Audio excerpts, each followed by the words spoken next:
Shabbat Shalom Yasharallah. This is part 3 to 2 Samuel, line by line reading. Let's begin with the prayer. Heavenly Abba, high in heaven, hallowed be thy name. Thy kingdom come, thy will be done on earth as it is in heaven. Give us this day our daily bread, and forgive us of our trespasses as we forgive those who trespass against us. Lead us not into temptation, but deliver us from evil.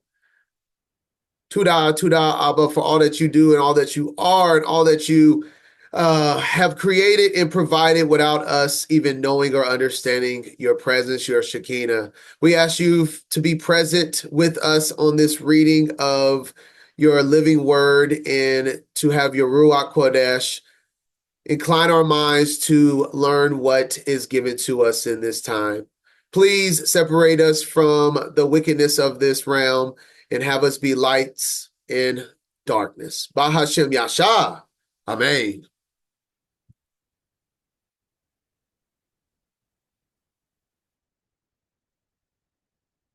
All right, in that part 3, we will be covering chapters 13 through 18, verse 18. Let's begin.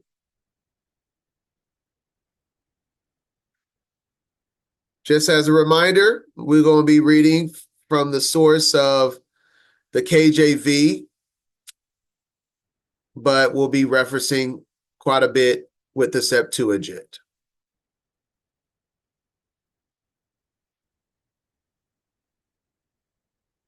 Okay. Let's begin. Chapter 13, verse 1. 2 Samuel 13. And it came to pass... Excuse me. Before we begin, 2 Samuel 13.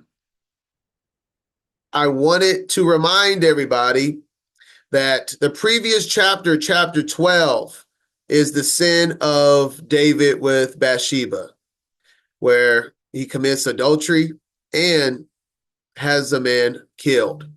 And so before we begin, I wanted to start off with this verse, Exodus 34, verse 7.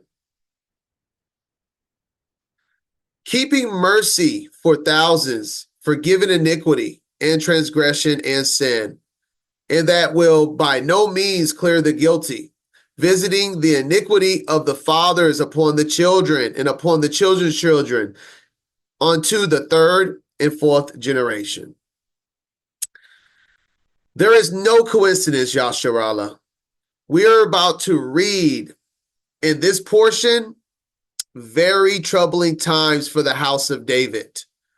And it's immediately after the sins of their father, David with Bathsheba. Let's keep that in mind as we read today. As the whole point out, visiting the iniquity of the fathers upon the children and upon the children's children. We will see this iniquity pour out upon his family through his transgressions. Now let's begin. Chapter 13 of 2 Samuel, verse 1. And it came to pass after this, that Absalom the son of David had a fair sister whose name was Tamar. And Amnon the son of David loved her. And Amnon was so vexed that he felt sick for his sister Tamar, for she was a virgin, and Amnon thought it hard for him to do anything to her. But Amnon had a friend whose name was Jonadab, the son of Shimea, David's brother. And Jonadab was a very subtle man. And he said unto him, Why art thou, being the king's son, lean from day to day? Wilt thou not tell me? And Amnon said unto him, I love Tamar, my brother Absalom's sister. All right, so just to put understanding on it, the language here about it being Absalom's sister and they're both sons of David is simply because they have two different mothers. They're both the sons of David, as we read up here. Absalom, son of David, Amnon, the son of David. But it keeps referring to Absalom's sister, Tamar. So that's just language of David's polygamous lifestyle. David had multiple wives, multiple concubines. And so that is the language being said here for understanding. It is technically Absalom's sister because they do not have the same mother. And it's just that simple. Okay. All right. Verse 5. But that being said, that still is in the category of his sister, which he should not be romantic with in any means. Still, even with a different mother. Verse 5. And Jonadab said unto him, Lay thee down on thy bed, and make thyself sick. And when thy father cometh to see thee, say unto him, I pray thee, let my sister Tamar come and give me meat, and dress the meat in my sight, that I may see it, and eat it at her hand. So Amnon lay down, and made himself sick. And when the king was come to see him, Amnon said unto the king, I pray thee, let Tamar my sister come, and make me a couple of cakes in my sight, that I may eat at her hand. And let's remember, let's make a note. Jonadab, this is where the idea comes from, because we'll see this name again. Not good advice, obviously, but I'm just pointing out that Jonadab is the one that gave Amnon this idea to trap his sister. Verse 7. Then David sent home to Tamar, saying, Go now to thy brother Amnon's house, and dress him meat. So Tamar went to her brother Amnon's house, and he was laid down. And she took flour, and kneaded it, and made cakes in his sight, and did bake the cakes. And she took a pan, and poured them out before him. But he refused to eat. And Amnon said, Have out all men from me. And they went out every man from him. And Amnon said unto Tamar, Bring the meat into the chamber, that I may eat of thine hand. And Tamar took the cakes which she had made, and brought them into the chamber to Amnon her brother. And when she had brought them unto him to eat, he took hold of her, and said unto her, Come, lie with me, my sister. And she answered him, Nay, my brother, do not force me. For no such thing ought to be done in Israel. Do not thou this folly.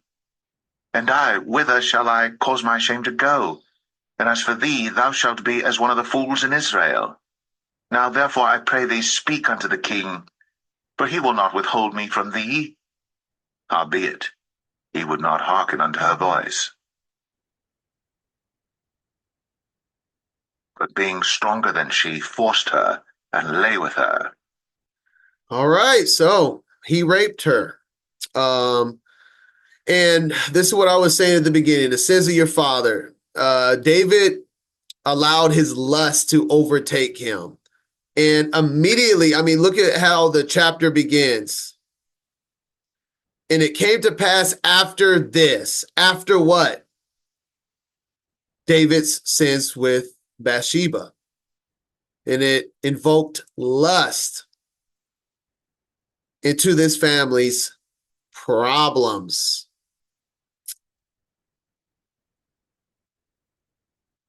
Let me see here. Was it verse 13 is where I was at. Verse 13, we read,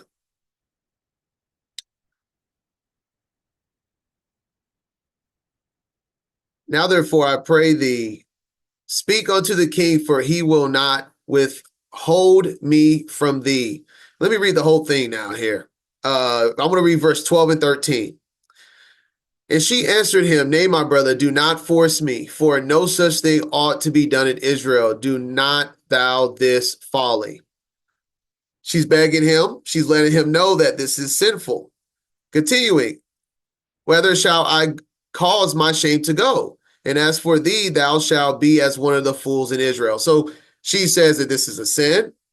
She says that I will have shame and you will become a fool. I mean, she's giving as much righteous correction in this crazy moment as she can, but this guy is so blinded by lust, he doesn't see that this will be a problem. Now, therefore, I pray thee, speak unto the king, for he will not withhold me from thee. And so I read all of this because she's letting him know that this is folly. This is sinful, and that I will be in shame, and you will be a fool. And all of those things doesn't move him. So she tries to be clever because it's clearly what's going on here. After all of that being said, she says, well, ask the king, and he will not hold me from thee. She said, well, why don't you just do it with the king's blessing? But she knows that the king will not do that. She's just trying to buy time and separation from Amnon right now. She knows that the king ain't going to give this folly permission to Amnon, but she's trying to correct, trying to give understanding, and now she's just trying to be clever and saying, hey, the king, ask the king, at least the king will give you to me in a proper manner. But we know that is not what would happen, and that doesn't work. And we see that he takes advantage of her. And the Septuagint used a different term here that I thought was fitting for verse 12 and 14.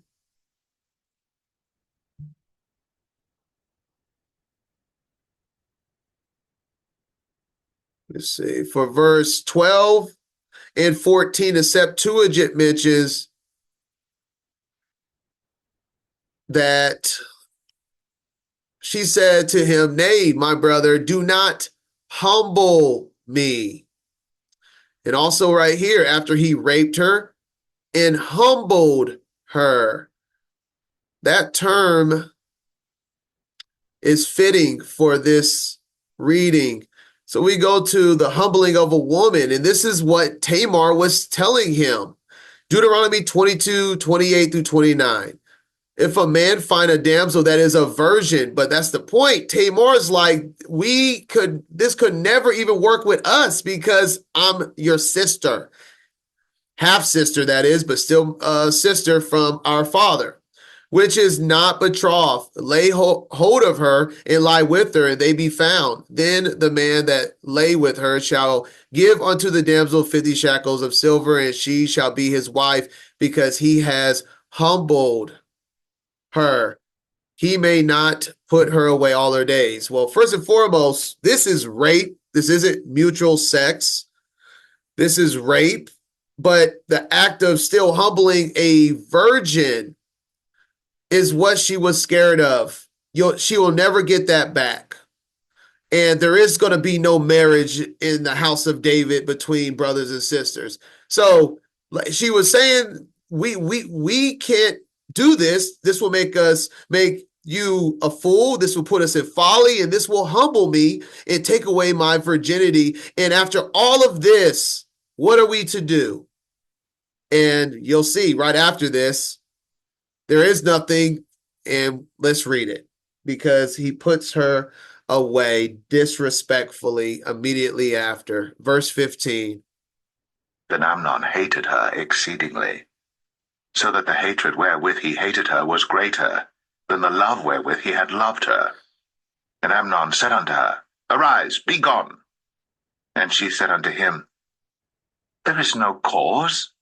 This evil in sending me away is greater than the other that thou didst unto me. But he would not hearken unto her. And you got to understand, obviously, she's not saying, keep me. She's saying, wow, you're literally throwing me out on the streets after having sex with me like I'm a whore. And what am I to do now? Like, you're just literally like, abandoned me, you humbled me, then you throw me out as if I did something wrong. Very, very evil thing from Amnon. Verse 17. And he called his servant that ministered unto him, and said, Put now this woman out from me, and bolt the door after her. And she had a garment of divers colors upon her, for with such robes were the king's daughters that were virgins apparelled. Then his servant brought her out, and bolted the door after her. And Tamar put ashes on her head, and rent her garment of divers colors that was on her, and laid her hand on her head, and went on crying. All right. I believe it was Akoti Jessica that brought up the name Tamar. I don't know about y'all. I wouldn't name my daughter Tamar. Tamar seems to be connected with lust of sorts. Not blaming the actual woman necessarily that's named Tamar, but it just seems like it attracts. I don't know. Maybe just the women of Tamar are exceedingly beautiful. But either way, we have, oh, I missed this one. Oh, right here. Yeah. Genesis 38:24. And it came to pass about 3 months after that it was told Judah, saying, Tamar, thy daughter-in-law, has played the harlot, and also, behold, she is with child from whoredom. And if you know anything about this story, that is Judah's baby. So, we talking about family drama, crazy family drama. But just pointing out, I don't know what it is about this name. We have the story of Tamar, also with Judah, and it has to do with act of fornication, some way, shape, or form. And then if we go to Gad the seer, there's a whole chapter dedicated to the same exact Tamar. How can we be so sure? I mean, because it says David's daughter, Tamar, the sister of Absalom. Could it be any more straightforward? Absalom, the son of David, had a fair sister whose name was Tamar. Without a doubt, Tamar, as crazy as it sounds, is involved. This woman's beauty just causes man to lust. If you're a man struggling with lust and you're in a position of power to get to Tamar, it's like you're gonna shoot your shot. You're gonna go for it, because this is what happens in the book of Gad the seer. She has another trial after Solomon takes the kingdom. The same Tamar, and let me summarize this entire chapter. So this verse 2 right here identifies her. And just summarizing it, we go to verse 11 through 13. And it came to pass when the king of Geshur was in Jerusalem, his friend Pirshaz came to Tamar's room. So the king is not home, and so a friend of the king is trying to take advantage of Tamar because Tamar is in Geshur right now, saying to her, lie with me. But Tamar refused him, saying, let us not, my lord, do not do this indecent thing to me, because I am the king's daughter. However, he would not listen to her because he was burning with lust. Crazy, right? But there is a good ending to this story.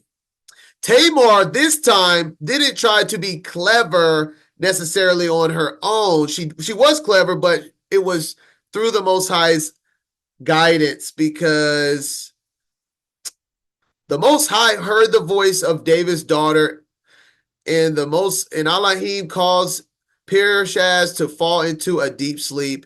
He fell asleep on her bosom while she was playing the relaxing sounds of the harp. And when Tamar saw that he had fallen asleep, she unsheathed the sword that was girded around his waist, and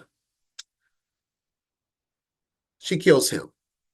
As we see in verse 29, she took the sword and ran it through Pirshaz's heart, and Pirshaz fell to the ground dead. So she doesn't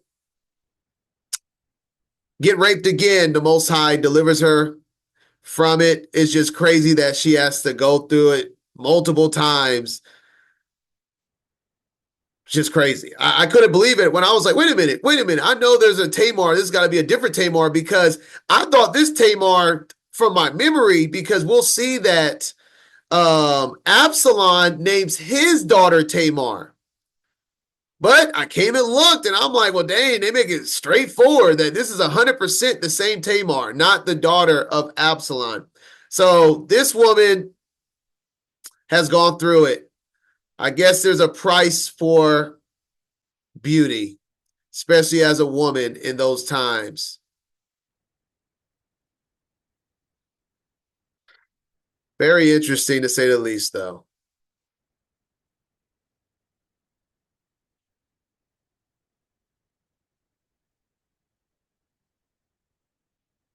All right. Just wanted to touch on the name Tamar and the same exact Tamar. She has two different accounts of, well, her brother did rape her, but she did not let Pirshaz, the Gentile, get the best of her through the Most High's mercy. Okay, where we leave off? We left off at 19. All right, so she was put out from Amnon. All right, now, so let's remember this is Absalom's sister, full sister. We'll see that this angers him and causes a division in the family of David. And Absalom, her brother, said unto her, Hath Amnon thy brother been with thee? But hold now thy peace, my sister. He is thy brother.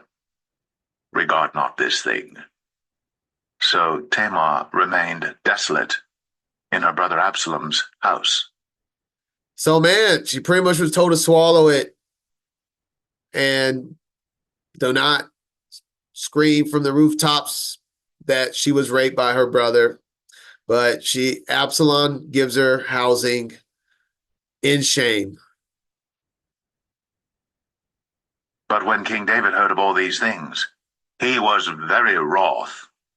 All right, so I'm going to read verse 20 and 21 in the Septuagint. It gives a little bit more details here, so let's go to it. All right. And Absalom, her brother, said to her, Has thy brother Amnon been with thee? Now then, my sister, be silent, for he is thy brother. So very clear there. Be not careful to mention this matter. So Tamar, different spelling, same person. So Tamar dwelt as a widow in the house of her brother Absalom. And now in verse 21. King David heard of all these things and was very angry, but he did not grieve the spirit of his son Amnon, because he loved him, for he was his firstborn. So we see already the problem. We have a son taking a trait out of his own father's books, acting on lust over a woman. And then David is given the opportunity to give strict correction and punishment to Amnon, but he did not grieve the spirit of his son Amnon because of love. Love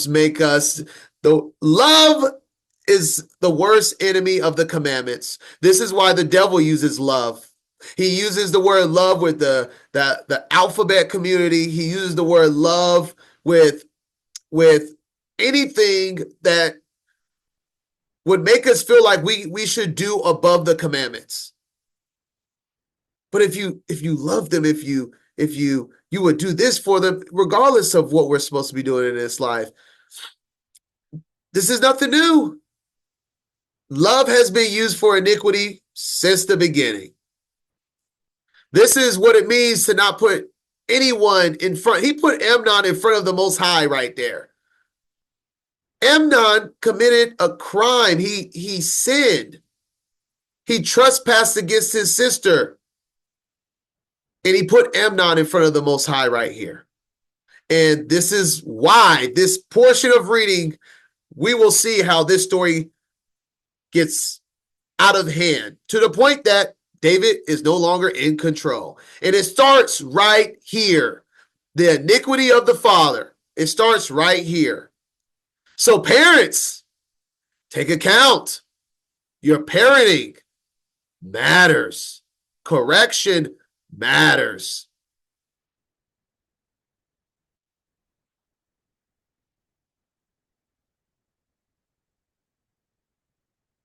All right. Back on it, verse 22. And Absalom spake unto his brother Amnon, neither good nor bad. For Absalom hated Amnon, because he had forced his sister Tamar.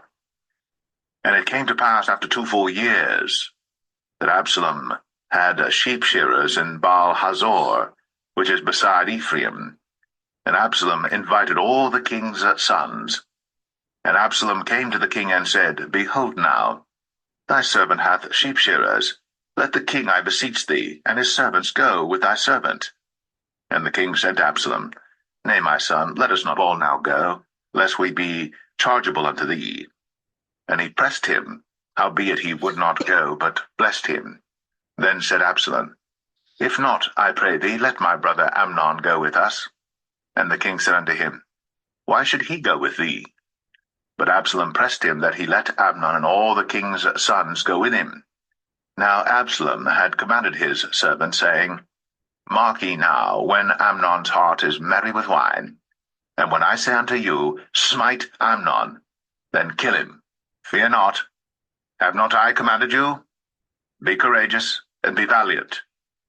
And the servants of Absalom did unto Amnon, as Absalom had commanded. Then all the king's sons arose, and every man gat him up upon his mule, and fled. So we pretty much see I guess a celebration from the shearing of the sheep. The removing of the wool from sheep is what's happening here. And Absalom was saying, I want to throw a celebration. And we see this, in other words, in the Septuagint, verse 27. And Absalom pressed him, and he sent with him Amnon and all the king's son. And Absalom made a banquet like the banquet of the king. So I guess it was him saying, hey, I wanted to do something. I'm shearing all my sheep. I guess I'm making a major profit. And he got Amnon where he wanted him.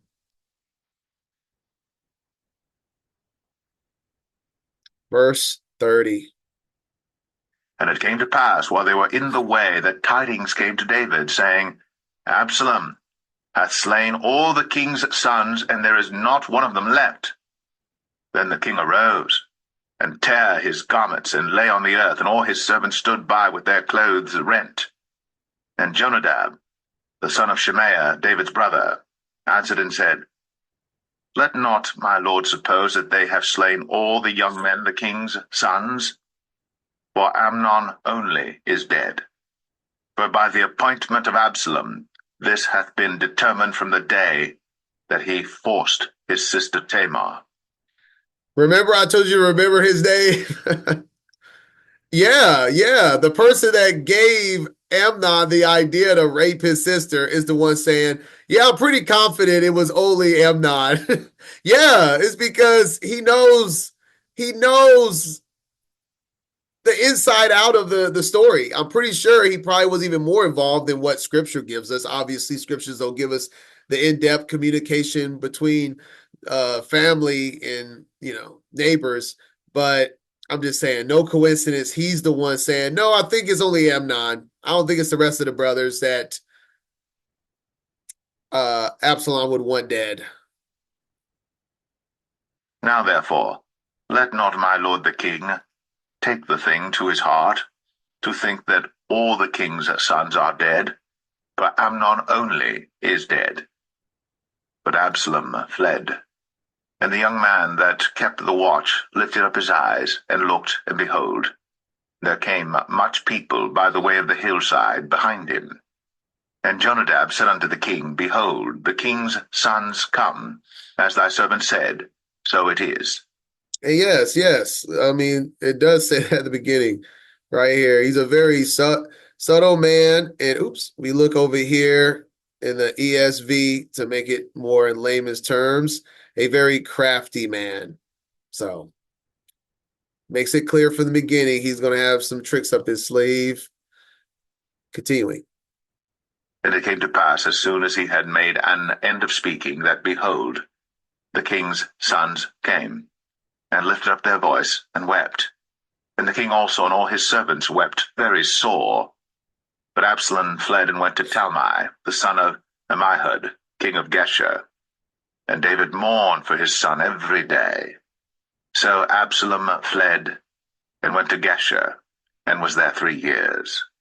And the soul of King David longed to go forth unto Absalom, for he was comforted concerning Amnon, seeing he was dead. And I also want to add, with the story of Tamar and Gad the seer, I mean, it makes sense that Tamar is used to fleeing to Geshur because Absalom has a home there. And this is exactly where she was residing in this story as well.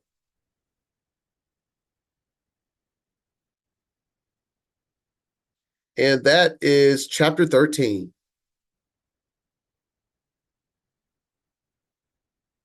Chapter 14, verse 1. 2 Samuel 14. Now Joab the son of Zeruiah perceived that the king's heart was toward Absalom.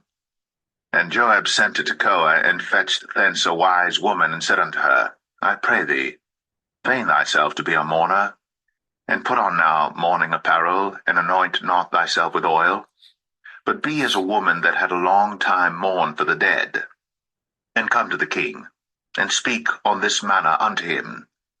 So Joab put the words in her mouth. And when the woman of Tekoa spake to the king, she fell on her face to the ground, and did obeisance, and said, Help, O king. And the king said unto her, What aileth thee? And she answered, I am indeed a widow woman, and mine husband is dead. And thy handmaid had 2 sons, and they 2 strove together in the field, and there was none to part them. But the one smote the other, and slew him. And behold, the whole family is risen against thine handmaid. And they said, Deliver him that smote his brother, that we may kill him for the life of his brother whom he slew. And we will destroy the heir also. And so they shall quench my coal which is left, and shall not leave to my husband neither name nor remainder upon the earth. If y'all haven't caught on yet, this is a made-up story. This is a made-up story that is supposed to be symbolic of David forgiving his son Absalom, which is why it starts off in verse 1, where Joab, it says, perceived the king's heart towards Absalom. So Joab sent to the woman and told her to look sad and depressed and go in there with this story. It's a parable about Absalom, pretty much. Verse 8. And the king said unto the woman, Go to thine house, and I will give charge concerning thee. And the woman of Tekoa said unto the king, My lord, O king, the iniquity be on me, and on my father's house, and the king and his throne be guiltless. And the king said, Whosoever saith aught unto thee, bring him to me, and he shall not touch thee any more. Then said she, I pray thee, let the king remember the Lord thy God, that thou wouldst not suffer the revengers of blood to destroy any more, lest they destroy my son. And he said, As the Lord liveth, there shall not one hair of thy son fall to the earth. Then the woman said, Let thine handmaid, I pray thee, speak one word unto my lord the king. And he said, Say on. And the woman said, Wherefore then hast thou thought such a thing against the people of God? For the king doth speak this thing as one which is faulty, in that the king doth not fetch home again his banished. For we must needs die, and are as waters spilt on the ground, which cannot be gathered up again. Neither doth God respect any person, yet doth he devise means that his banished be not expelled from him. Okay, so totally see that she's making it clear right here about his banished son, Absalom. And right here, verse 11, then says she, I pray thee, let the king remember the Most High Elohim, that thou wouldst not suffer the avengers of blood to destroy anymore, lest they destroy my son. And that's an actual real thing in Torah. But as we read about not allowing the avengers of blood to go out killing the person that had killed someone, usually that is in the circumstances of an innocent, unintentional murder per se. Let's read it. Numbers 35, 22 through 25. But if he thrust him suddenly without enmity, or have cast upon him anything without laying of weight, or with any stone wherewith a man may die, seeing him not, and cast it upon him that he die, and was not his enemy, neither sought his harm. So in other words, it was an accident. Accidents happen. You could be on a work job doing heavy duty construction and accidentally have something drop on someone, right? Then the congregation shall judge between the slayer and the avenger of the blood according to these judgments, and the congregation shall deliver the slayer out of the hand of the avenger of blood, and the congregation shall restore him to the city of his refuge, whether he was fled. And so, in comparable to Absalom right now, Absalom obviously set him up and wanted him dead, but there was a death penalty that should have been on Amnon's head, right? If I'm not mistaken, the act of rape in Torah, the punishment is stoning. And there was no punishment, even a little bit, given by David. And so all I'm saying is that it wasn't like Amnon was an innocent man and he killed an innocent man. Even though he did it intentionally, he killed a man that was deserving of punishment. And now he has been banished. And that is what's happening here. But the reason why David is not seeking him to come back is because David loved Amnon, the brother or son to him, the brother of Absalom that he killed. And so that's what's going on. And Joab put it in a story parable through this woman saying Absalom deserves forgiveness for what he has done. He does not deserve to be banished. That's what's pretty much going on in a nutshell. He's like, in other words, David has the king to remove any avenger of blood from Absalom's head. That's really what's being talked about. He doesn't have to be banished. He's banished because he's scared people will come for his head. All right. Let's continue. What's it? Verse 14. Now therefore that I am come Verse 15. to speak of this thing unto my lord the king, it is because the people have made me afraid. And thy handmaid said, I will now speak unto the king. It may be that the king will perform the request of his handmaid. For the king will hear to deliver his handmaid out of the hand of the man that would destroy me and my son together out of the inheritance of God. Then thine handmaid said, The word of my lord the king shall now be comfortable. For as an angel of God, so is my lord the king to discern good and bad. Therefore the Lord thy God will be with thee. Then the king answered and said unto the woman, Hide not from me, I pray thee, the thing that I shall ask thee. And the woman said, Let my lord the king now speak. And the king said, Is not the hand of Joab with thee in all this? And the woman answered and said, As thy soul liveth, my lord the king, none can turn to the right hand or to the left from aught that my lord the king hath spoken. For thy servant Joab, he bade me, and he put all these words in the mouth of thine handmaid. So clearly, David figures out that this is the entire parable, and he knows exactly who sent the woman, because as she says, his wisdom is as an angel of Elohim, right? To fetch about this form of speech, hath thy servant Joab done this thing. and my lord is wise, according to the wisdom of an angel of God, to know all things that are in the earth. And the king said unto Joab, Behold now, I have done this thing. Go therefore, bring the young man Absalom again. And Joab fell to the ground on his face, and bowed himself, and thanked the king. And Joab said, Today thy servant knoweth that I have found grace in thy sight, my lord, O king, in that the king hath fulfilled the request of his servant. So Joab arose and went to Geshur, and brought Absalom to Jerusalem. And the king said, Let him turn to his own house, and let him not see my face. So Absalom returned to his own house, and saw not the king's face. And we see it repeats itself, and we're making it clear what's going on here.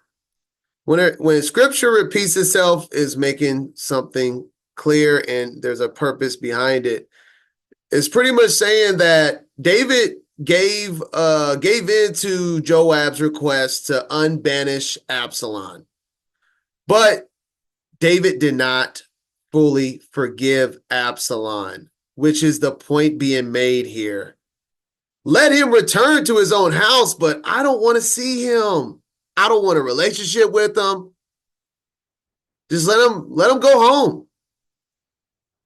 David didn't forgive his son Absalom. That's the clear message being spoken here. Lot of family drama, right? Continuing, verse 25. But in all Israel there was none to be so much praised as Absalom for his beauty. From the sole of his foot even to the crown of his head, there was no blemish in him. And when he polled his head, for it was at every year's end that he polled it. Hold it, just to clarify it, some weird language. Cut, okay? When he cut the hair of his head. That's what's being spoken here, just to make that easier to understand. Because the hair was heavy on him, therefore he polled it. He weighed the hair of his head at 200 shekels after the king's weight. And unto Absalom there were born 3 sons, and 1 daughter, whose name was Tamar. She was a woman of a fair countenance. So, I don't know what it is, but the Absalom and Tamar, his sister, well, and his children, are all gorgeous individuals. All of them. Tamar's fighting off the men, and Absalom, beauty will seduce Israel as a whole, which we're about to get to. But David and at least some of his women are putting out some beautiful offspring, to say the least. All right, verse 28. Oh, real quick. And verse 27. I wanted to go to the Septuagint. It gives an extra note here. Let's go to chapter 14, verse 27.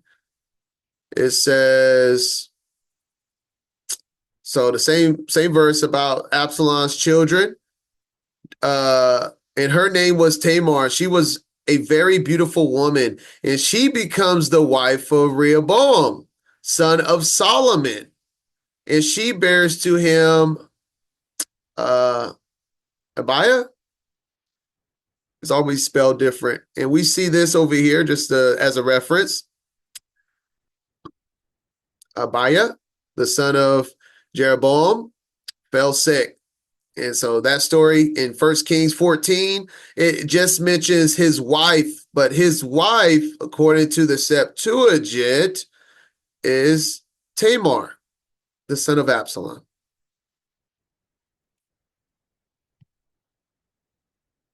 All right. Now verse 28.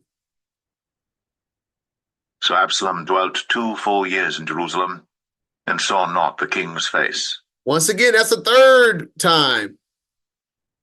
Saw not the king's face for 2 years. David didn't go see his son, talk to him at all for 2 years after Absalom has been back in Jerusalem.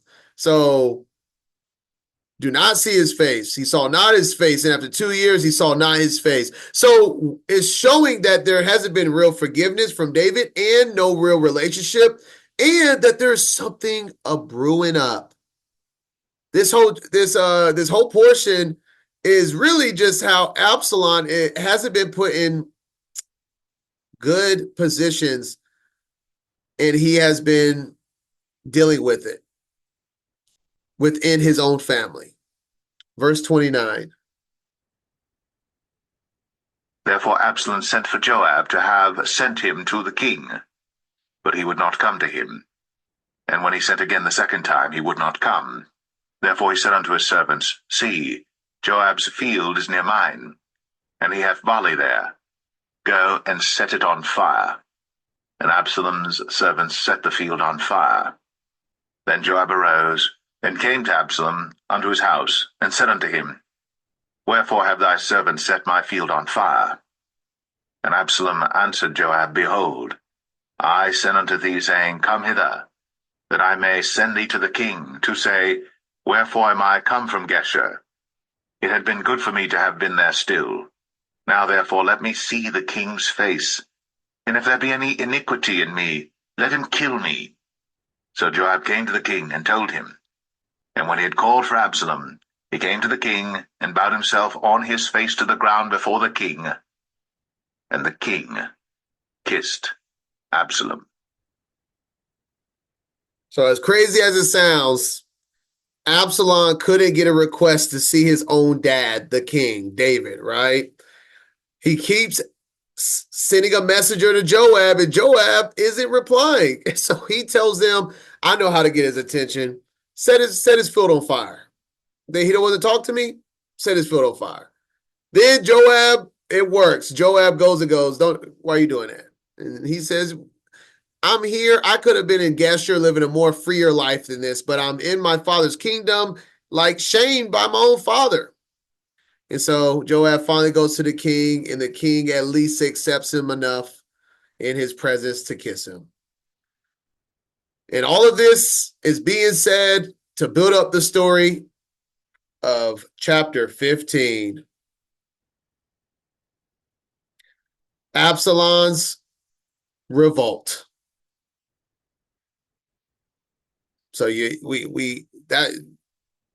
that chapter 13 and 14, we see the purpose of all these details, because this is what it leads to. 2 Samuel 15. And it came to pass after this, that Absalom prepared him chariots and horses, and 50 men to run before him. And Absalom rose up early, and stood beside the way of the gate. And it was so, that when any man that had a controversy came to the king for judgment, then Absalom called unto him, and said, Of what city art thou? And he said, Thy servant is of one of the tribes of Israel. And Absalom said unto him, See, thy matters are good and right, but there is no man deputed of the king to hear thee. Absalom said moreover, O that I were made judge in the land, that every man which hath any suit or cause might come unto me, and I would do him justice. So before we even continue anymore, this is what's going on. He is at the gate. In other words, Absalom is becoming a man of the people.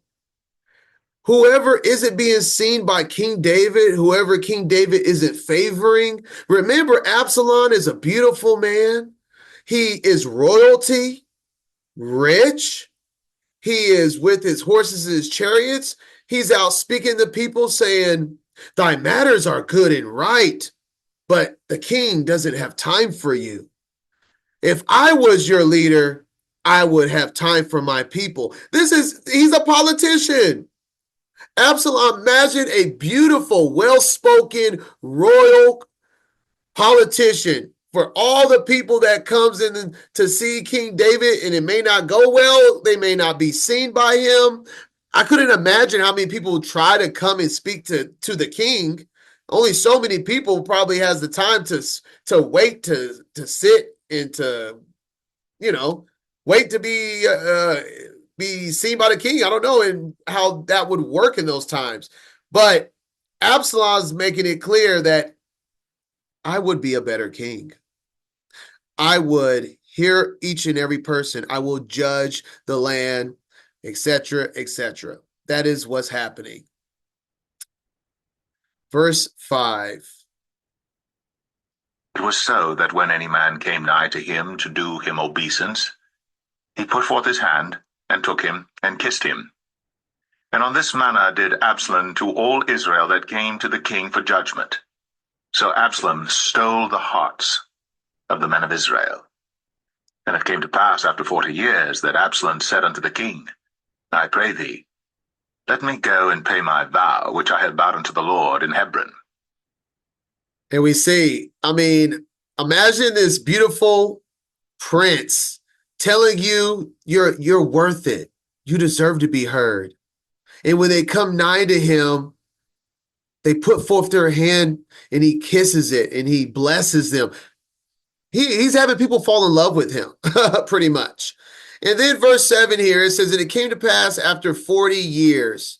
So that doesn't make any sense. When I read that 40 years, like King David's reign would already be over in 40 years. Looking into it, it looks like an error possibly in the manuscript, but a lot of translation also has at the end of 4 years. That just makes more sense. King David's reign totality is 40. 40 years from this time, King David, is not king anymore. 40 years has to be incorrect. So at least I am going to note that I believe this is speaking of 4 years and not 40. All right. But this goes on. What we were saying, Absalom playing the politician of the people for 4 years. So this takes time. This reminds me of, if we go by the 4 years, that reminds me of an election period, right? He had an election period of 4 years. And he says, in 4 years, I'm running for king. I'm running for leader.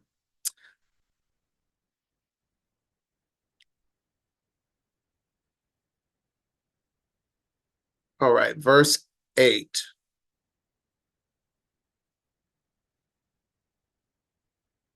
For thy servant vowed a vow while I abode at Geshur in Syria, saying, If the Lord shall bring me again indeed to Jerusalem, then I will serve the Lord. And the king said unto him, Go in peace. So he arose and went to Hebron. But Absalom sent spies throughout all the tribes of Israel, saying, As soon as ye hear the sound of the trumpet, then ye shall say, Absalom reigneth in Hebron. And with Absalom went 200 men out of Jerusalem that were called, and they went in their simplicity, and they knew not anything. And Absalom sent for Ahithophel the Gilonite, David's counselor, from his city, even from Gilo, while he offered sacrifices. And the conspiracy was strong, for the people increased continually with Absalom. So just like that, he leaves for Hebron, and that's just to create separation from him and King David so he can create a revolt and amass an army with everyone that's willing to follow him, which is the majority of Israel at this point. Verse 13. And there came a messenger to David, saying, The hearts of the men of Israel are after Absalom. And David said unto all his servants that were with him at Jerusalem, Arise, and let us flee. For we shall not else escape from Absalom. Make speed to depart, lest he overtake us suddenly, and bring evil upon us, and smite the city with the edge of the sword. And so, as stated at the beginning of this reading, the sins of our fathers into the third and fourth generations. We see the fulfilling of the prophet Nathan's prophecy, 2 Samuel 12:10. Now, therefore, this is his punishment for the sins with Bathsheba that we stated. That was immediately before this reading in chapter 12. Now, therefore, the sword shall never depart from thy house, because thou hast despised me, and hast taken the wife of Uriah the Hittite to be thy wife. The sword shall not depart from thy house. Well, here we are in the drama with a sword, aka war. There's still more to there is so we have his son died. That was a part of the prophetic statement consequence. And then we're seeing nothing but problems and war coming up from the house of David. And there's still one more prophecy that will be fulfilled in this reading from Nathan. But continuing, verse 15. And the king's servant said unto the king, Behold, thy servants are ready to do whatsoever my lord the king shall appoint. And the king went forth, and all his household after him. And the king left 10 women which were concubines to keep the house. And the king went forth, and all the people after him, and tarried in a place that was far off. And all his servants passed on beside him, and all the Cherethites, and all the Pelethites, and all the Gittites, 600 men which came after him from Gath, passed on before the king. Then said the king to Ittai the Gittite, Wherefore goest thou also with us? Return to thy place, and abide with the king, for thou art a stranger, and also an exile. Whereas thou camest but yesterday, should I this day make thee go up and down with us? Seeing I go whither I may, return thou, and take back thy brethren.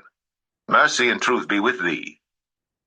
And Ittai answered the king, and said, As the Lord liveth, and as my lord the king liveth, surely in what place my lord the king shall be, whether in death or life, even there also will thy servant be. And David said to Ittai, Go and pass over. And Ittai the Gittite passed over, and all his men, and all the little ones that were with him. And all the country wept with a loud voice. And all the people passed over. The king also himself passed over the brook Kidron. And all the people passed over toward the way of the wilderness. And so this paragraph right here, verse 19, about 22, was it Ittai? Just summarizing, making sure we understand what we're reading. I mean, David is pretty much asking him, why is he here? Why does he want to help? He was like, may Abba, right here, as the Most High liveth, and as my Lord liveth, surely my place is with the king. And Ittai is saying he wants to help King David. And David's like, are you sure? This is not your battle. This is a battle of Israelites, and it's against my son. This is a very personal battle, is the point. This is not like he's battling foreign nations. And so he's saying this is a personal battle that you have no matter in. But it's just stating that that's why they helped him. They just wanted to back David as their king. And now David is on the flee. And I got a little picture here, and I got to say, once again, let me refresh it. I say it all the time. I am not confirming the Middle Eastern area as Israel. This is just to give a visual to help comprehend what we're reading. So David begins his flee towards the wilderness because Absalom's army is in Hebron forming as we read. So they're fleeing opposite because as we will read, Absalom's army will be much bigger than David's army. All right, verse 24. Zadok also, and all the Levites were with him, bearing the ark of the covenant of God. And they set down the ark of God, and Abiathar went up, until all the people had done passing out of the city.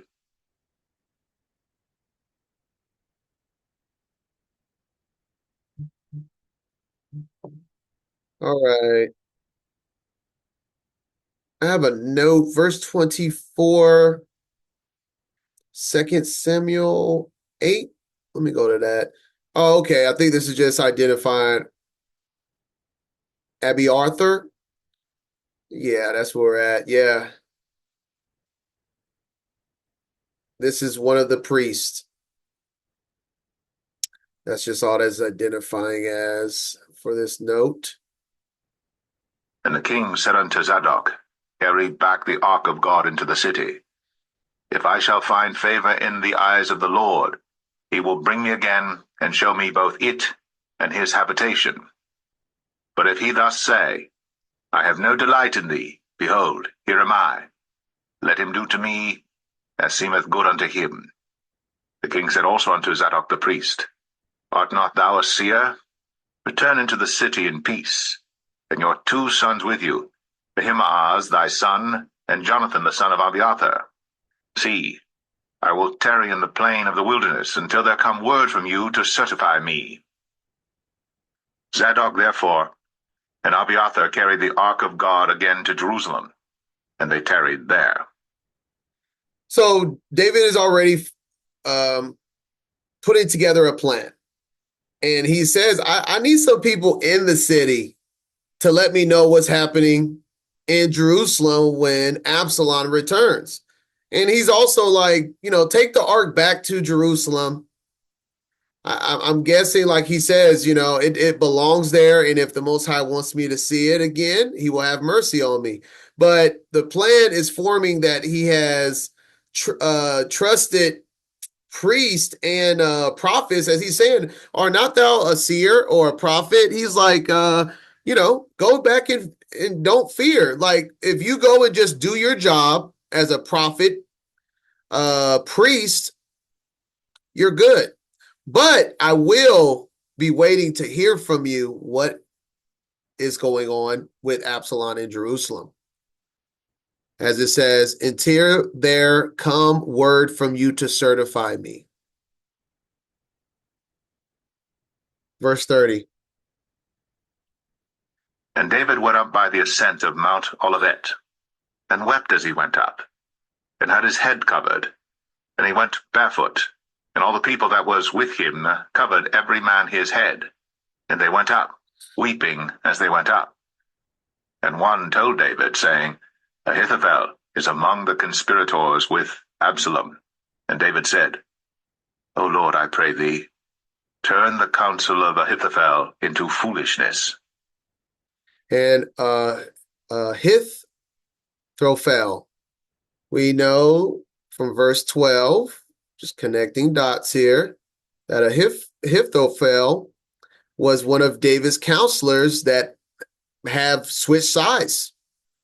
Absalom, he is now counseling Absalom. So this is why this message to David is a pretty big deal, because it used to be one of David's counselors that has now given counsel to Absalom. And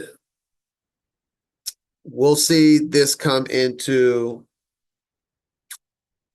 fruition in a later chapter. And then also Mount Olives, like I said, just for point, this is, at least on this map, this is where Mount Olives. So in other words, it looks like David is all in this area in the wilderness. Most likely he's staying on the move, so he's not easily tracked, but he's in this area, went up to Mount Olives and to pray and whatnot. But we'll see that he stays in this area until right before the major battle, and he flees all the way up here when Absalom's army actually becomes formed in a little bit. All right, verse 32. And it came to pass that when David was come to the top of the mount, where he worshipped God, behold, Hushai the Archite came to meet him with his coat rent, and earth upon his head. Unto whom David said, If thou passest on with me, then thou shalt be a burden unto me. But if thou return to the city and say unto Absalom, I will be thy servant, O king, as I have been thy father's servant hitherto, so will I now also be thy servant. Then mayest thou for me defeat the counsel of Ahithophel. And this is 100% what happens. Take note.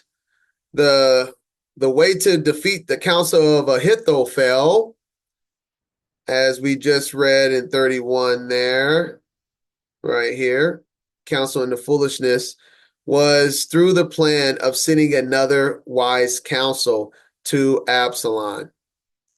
And this is, he says it here, Hushai, he says,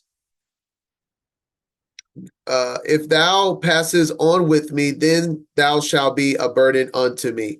But if thou return to the city and say unto Absalom, I will be thy servant, O king.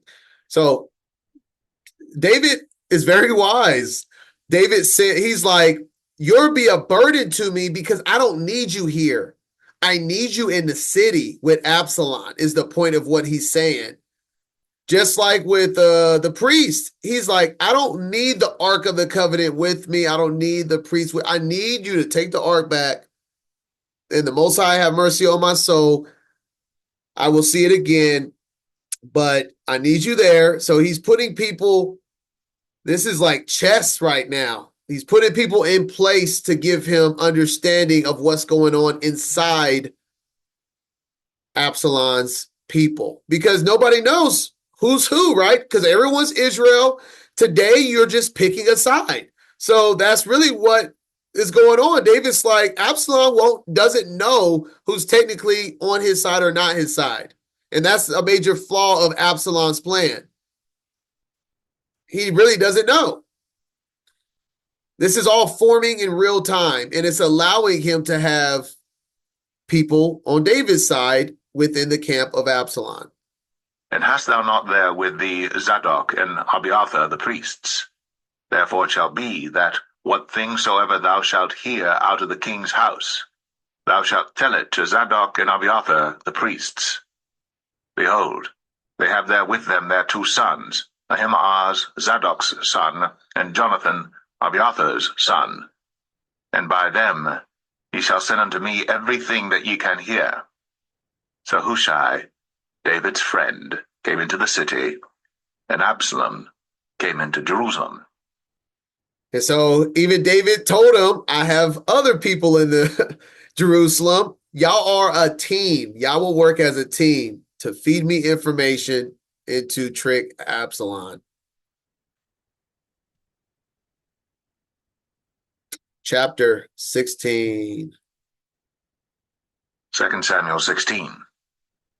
And when David was a little past the top of the hill, behold, Ziba, the servant of Mephibosheth, met him with a couple of asses saddled, and upon them 200 loaves of bread, and 100 bunches of raisins, and 100 of summer fruits, and a bottle of wine. All right, real quick, Ziba. Let's do a real quick recap on who are we speaking of. So we see here 2 Samuel, verse 4 and 4, that Jonathan's Saul's son had a son that was lame in the feet. And just summarizing it, getting to the point, this is who the servant Ziba, he is a servant of, I'm going to butcher that name, the son of Jonathan. And then continuing, we see that Ziba, which was Saul's servant, was put under the servitude of Jonathan's son. All right, just a quick recap, because we're going to see that understanding who he is and who his master is matters in the context of the story. And the king said unto... Oh, and also I wanted to point out, just for kicks, and it says 100 of summer fruits. The summer fruit, according to the Septuagint,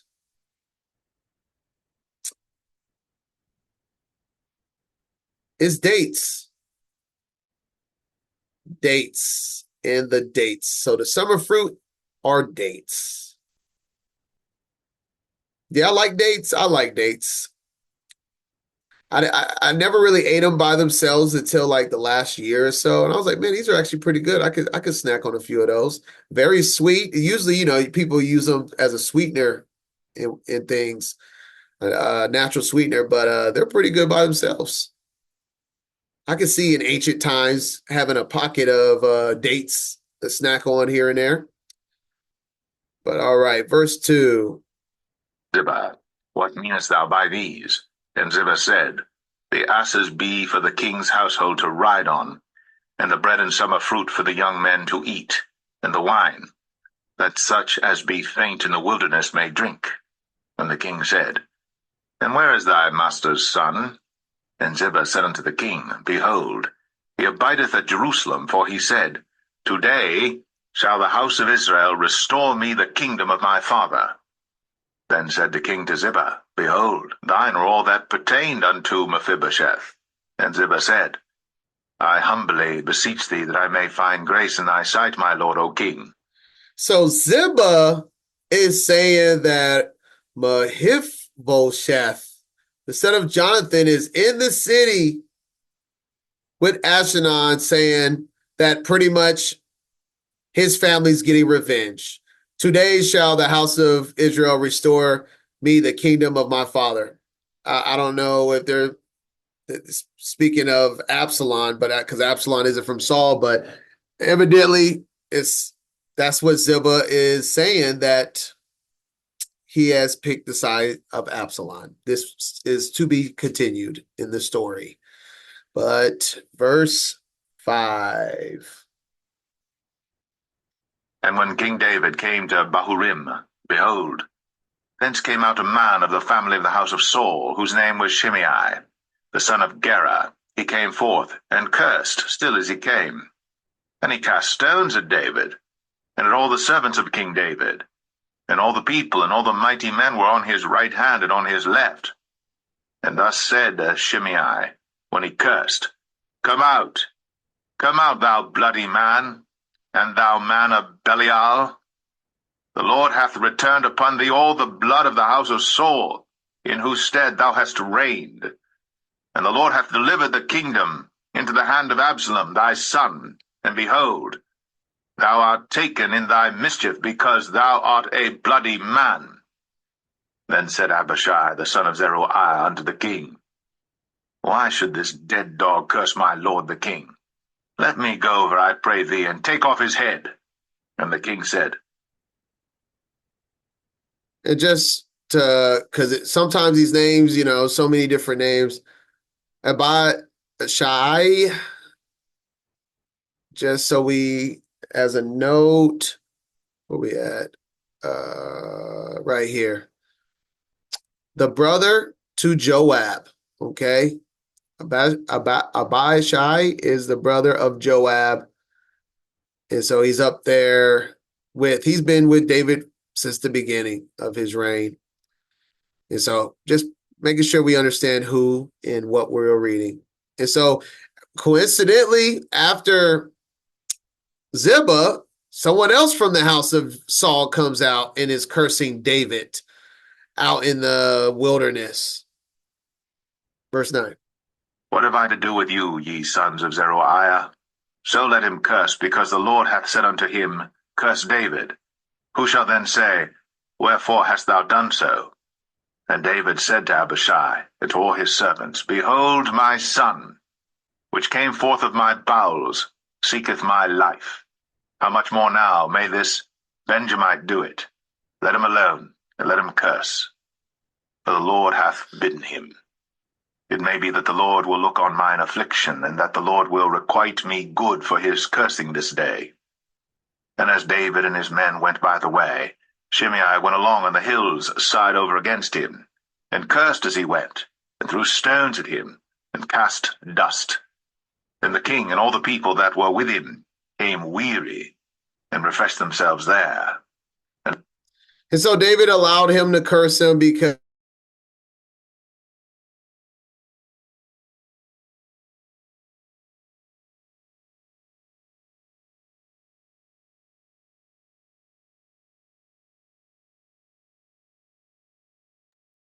I think my internet just glitched a little bit. So we're just going to hop right back in it. Go back to sharing and let's continue. Like we never missed a beat. Are we all here? Everything working? Okay. We're just going to continue. I'm going to rewind it just a tad bit. Let's see where it's going to be at. The hills side over against him, and cursed as he went, and threw stones at him, and cast dust. Then the king and all the people that were with him came weary, and refreshed themselves there. And Absalom and all the people, the men of Israel, came to Jerusalem, and Ahithophel with him.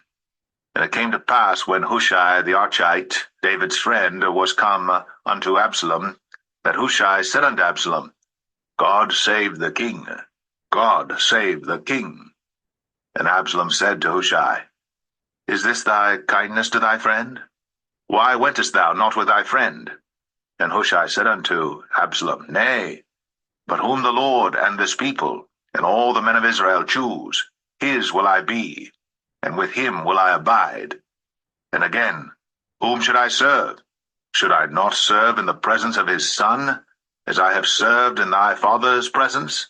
So will I be in thy presence. Then said Absalom to Ahithophel, Give counsel among you what we shall do.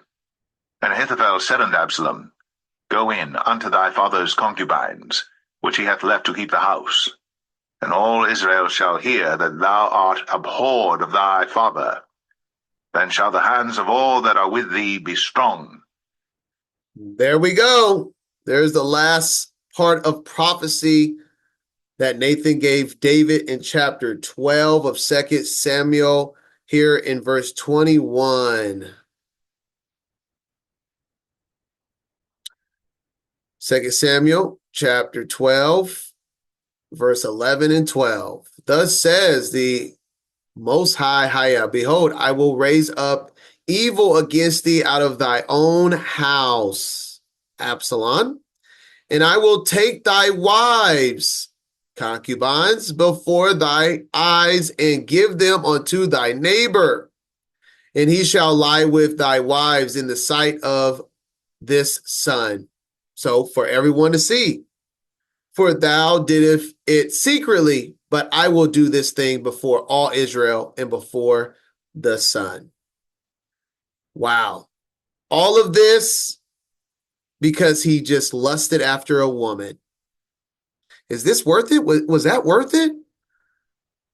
You know, this isn't just a story, right? Say it all the time. We got to stop just looking at it and be like, oh man, that's a crazy story. Oh, I can't believe David did that. We do this on a regular basis in a sense of making decisions that will either cause us to be cursed or blessed. Your decision may not seem as big of a deal as David's, but every decision you make can become a cursing or a blessing.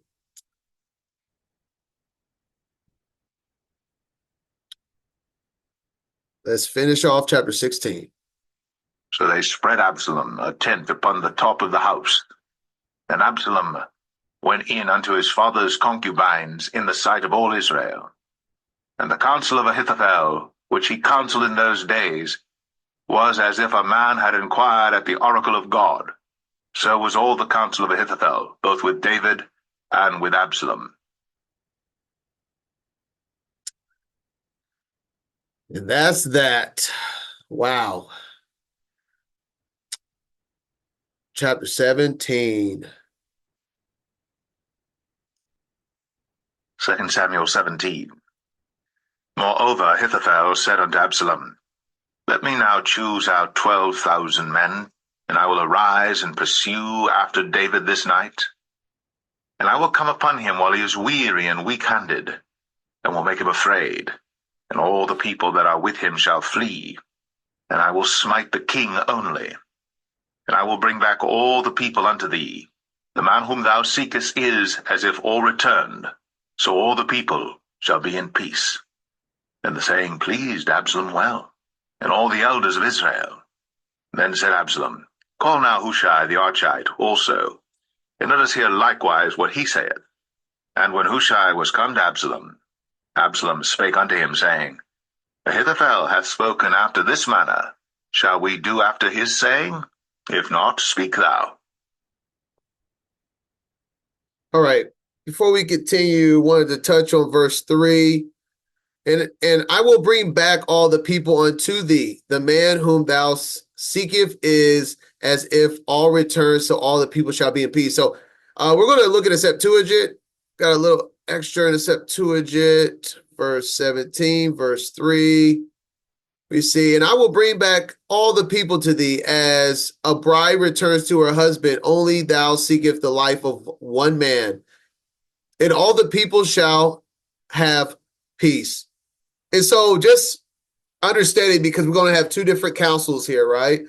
Ahithophel will gave this counsel, which is 12,000 men. Let's go seek, and when they flee, we'll kill David, and then we'll make peace with the people to bring Israel united back together. And Hushai, we're going to see, is going to have a totally different council that will defeat this council. But understand this, the council given here would have defeated David's army because they were struggling out there in the wilderness. Well, I don't want to say definitely would have defeated it. Obviously, that wasn't the Most High's plan.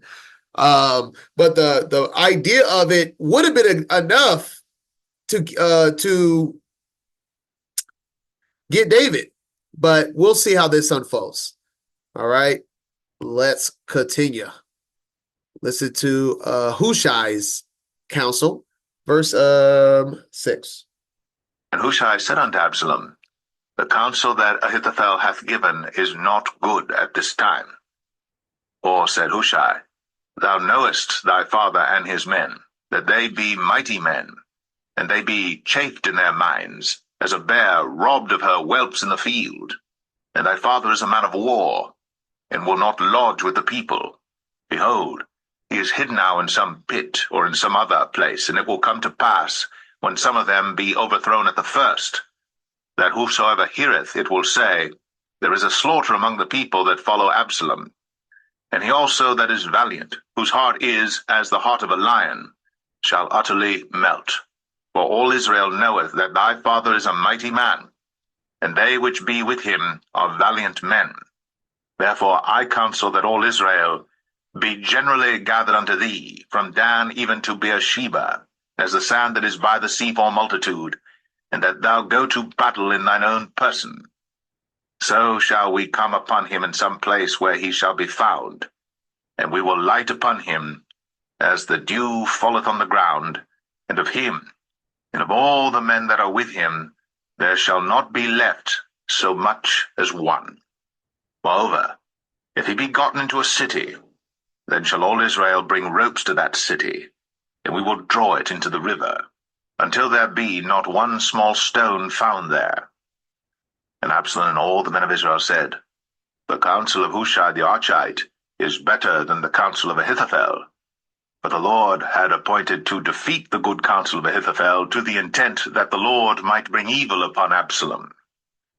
All right. And we 31, let me see. And we touched on this earlier. The whole point of outside of insight inside of Jerusalem was Hushai was to defeat the council of Ahithophel. I have been, so I will now, oh, no, this is the wrong chapter. It was chapter, oh, it's the wrong verse.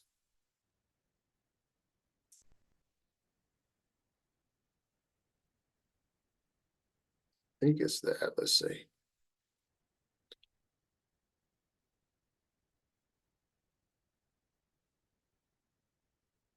We'll just remove it. 35. 1531. So what David prayed for, that his counsel will be turned into wilderness, is simply coming to pass. The Most High is showing mercy and favor upon David, even though the origin of it was his doing.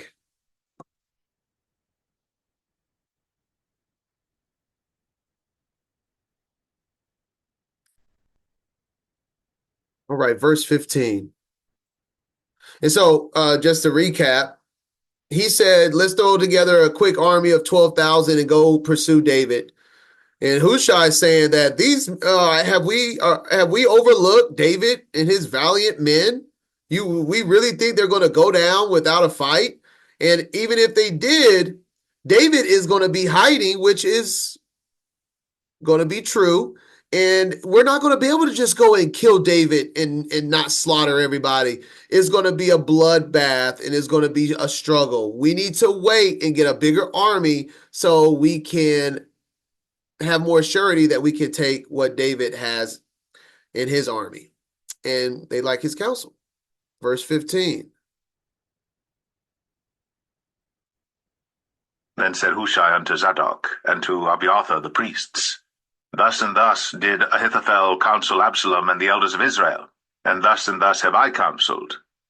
Now therefore send quickly and tell David, saying, Lodge not this night in the plains of the wilderness, but speedily pass over, lest the king be swallowed up, and all the people that are with him. Now Jonathan and Ahimaaz stayed by En-Rogel, for they might not be seen to come into the city. And a wench went and told them, and they went and told King David. Wench, just so we understand here, a female servant. Nevertheless, a lad saw them and told Absalom. But they went both of them away quickly, and came to a man's house in Bahurim, which had a well in his court, whither they went down. And the woman took and spread a covering over the well's mouth, and spread ground corn thereon, and the thing was not known. So they literally ran once they were, someone saw them and pursued them. They ran and hid in the bottom of a well. The woman covered the well and put like corn crops and things on top of it. So if you didn't know it was there, you wouldn't know it was there. And when Absalom's servants came to the woman to the house, they said, Where is Ahimaaz and Jonathan? And the woman said unto them, They be gone over the brook of water.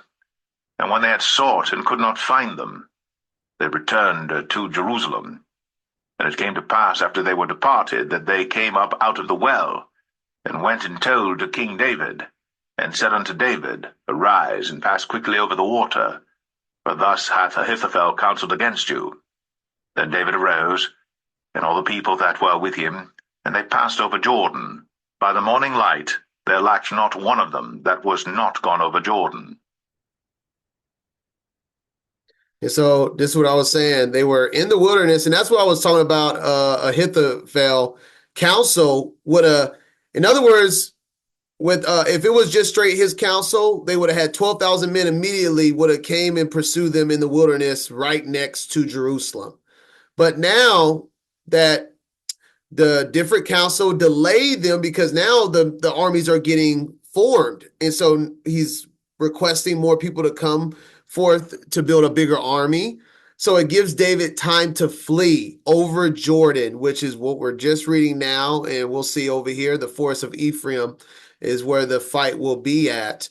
But that's why it was so important for a different council, because the 12,000 would have had, it would have been it would have been what it would have been. We don't know what it would have been because it didn't happen. But with the change of council, it gives him time to flee over Jordan and to get his army prepared. And even the area, the forest of Ephraim matters of where the fight happens as well. And when Ahithophel saw that his counsel was not followed, he saddled his ass and arose, and gat him home to his house, to his city, and put his household in order, and hanged himself, and died, and was buried in the sepulchre of his father.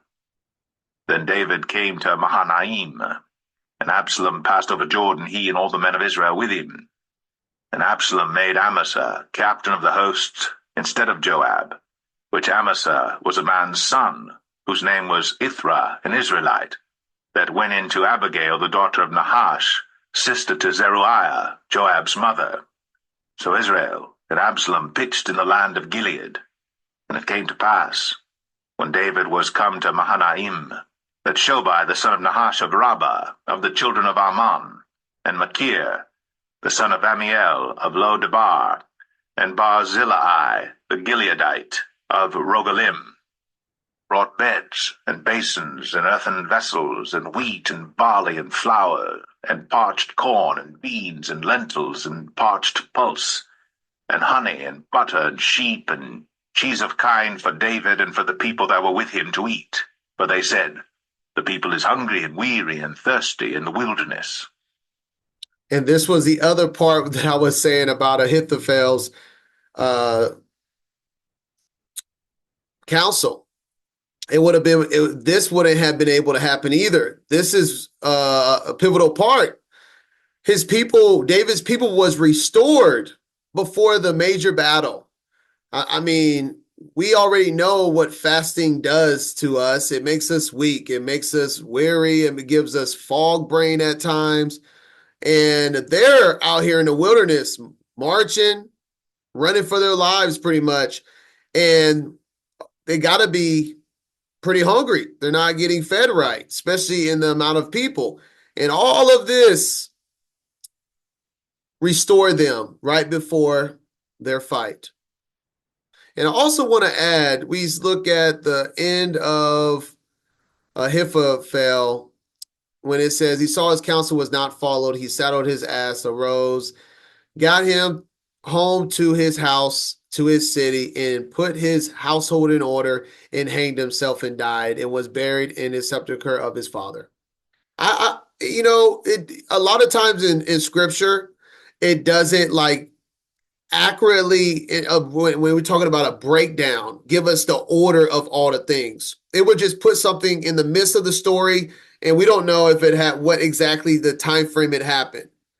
And it says that when he saw his counsel wasn't followed, he pretty much killed himself. And I'm going to, not to add, but to give comprehension for myself that I don't 100% think this happened immediately after the council.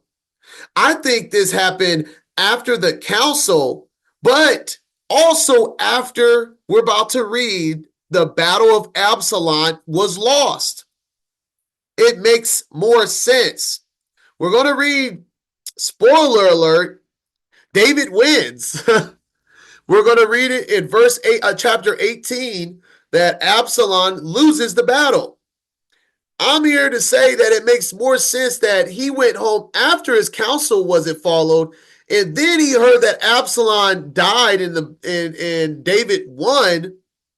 Then he kills himself because he knows David is going to get him back for helping out Absalom. That just makes more sense.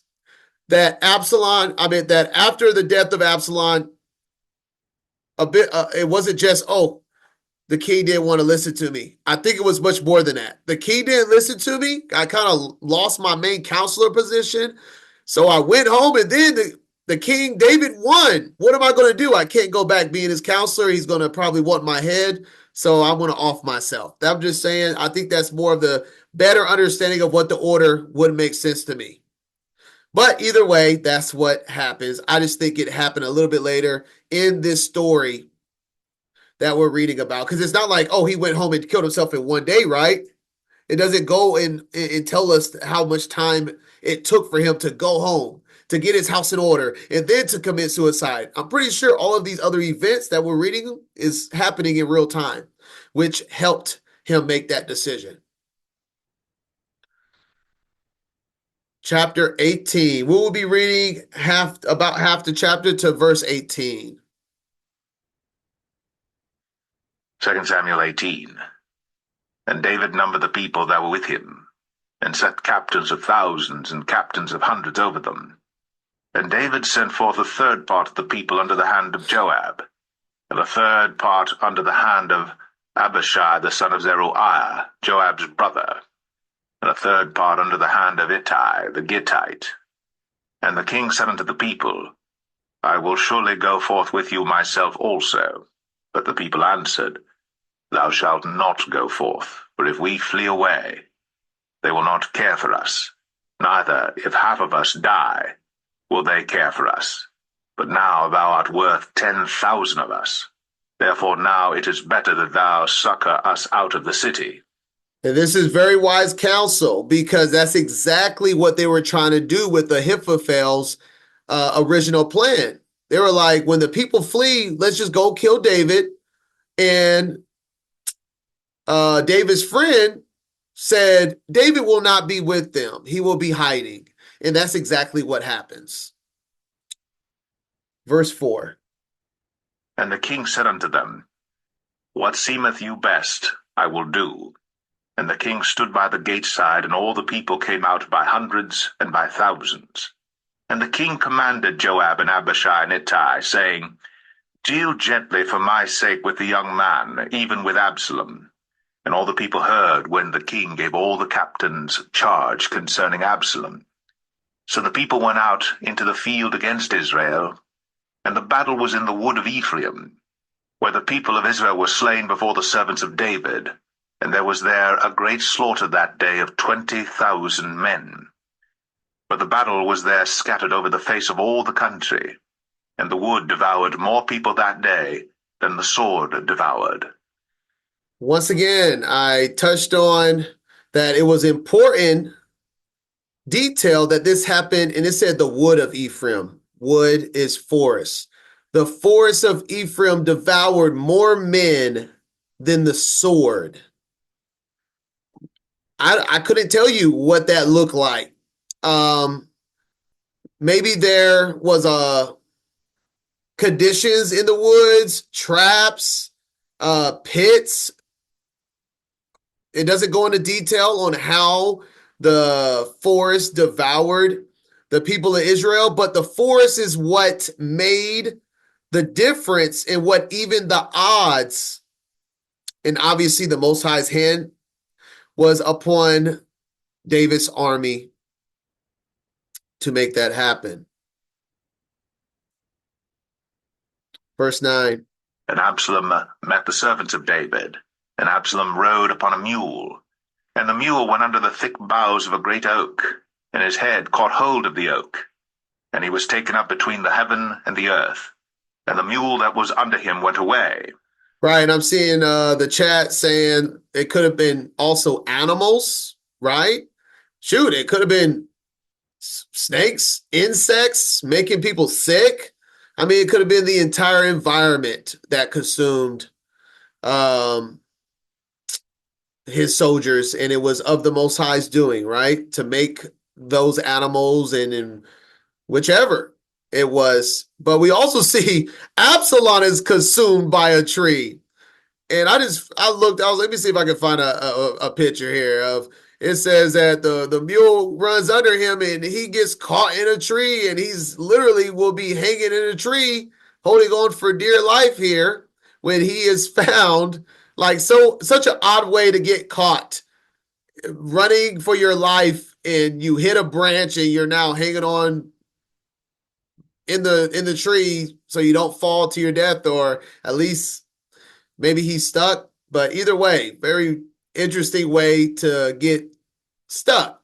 I think it kind of plays on that how the woods were playing their part oddly, right? As if they're alive. Verse 10. And a certain man saw it and told Joab, and said, Behold, I saw Absalom hanged in an oak. And Joab said unto the man that told him, And behold, thou sawest him, and why didst thou not smite him there to the ground? And I would have given thee 10 shekels of silver and a girdle. And the man said unto Joab, Though I should receive 1,000 shekels of silver in mine hand, yet would I not put forth mine hand against the king's son. For in our hearing the king charged thee and Abishai and Ittai, saying, Beware that none touch the young man Absalom. Otherwise I should have wrought falsehood against mine own life. For there is no matter hid from the king, and thou thyself wouldest have set thyself against me. Then said Joab, I may not tarry thus with thee. And he took 3 darts in his hand, and thrust them through the heart of Absalom, while he was yet alive in the midst of the oak. Joab said, Bet, I'll do it. And let's remember about this guy, Joab. Joab isn't always the best listener. Do we not recall the story found in 2 Samuel chapter 3? When Abner was returned to Hebron, and Joab took him aside in the gate to speak with him quietly and smote him there under the fifth rib, that he died. And Joab was not supposed to kill Abner. And then King David says this in verse 39 of the same chapter. And I am this day weak, though anointed king, and these men, the sons of Zeruiah,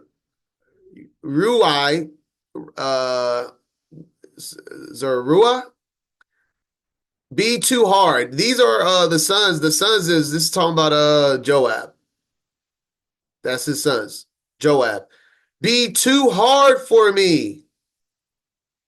The Most High shall reward the doer of evil according to his wickedness. So even at this time, Abner was not supposed to be slain. Joab took it upon himself. David did not punish him. He just says that he's too hard. They're too stubborn for me to deal with. May the Most High punish them. And by no surprise, Joab does this again. He makes his own counsel and says, we're going to kill him, period. And he makes it happen. And then we see in verse 15, he makes sure he finishes the job. And 10 young men that bare Joab's armor compassed about, and smote Absalom, and slew him. And Joab blew the trumpet, and the people returned from pursuing after Israel. But Joab held back the people, and they took Absalom, and cast him into a great pit in the wood, and laid a very great heap of stones upon him. And all Israel fled, every one to his tent. Now Absalom, in his lifetime, had taken and reared up for himself a pillar which is in the king's dale, for he said, I have no son to keep my name in remembrance. And he called the pillar after his own name, and it is called unto this day Absalom's place. And that will be the conclusion of part 3 of the reading of 2 Samuel. Next week, we have part 4, which will be the conclusion of the book of 2 Samuel, just like that. But Shabbat Shalom, Yasharallah. Thank y'all for joining me. See y'all next time.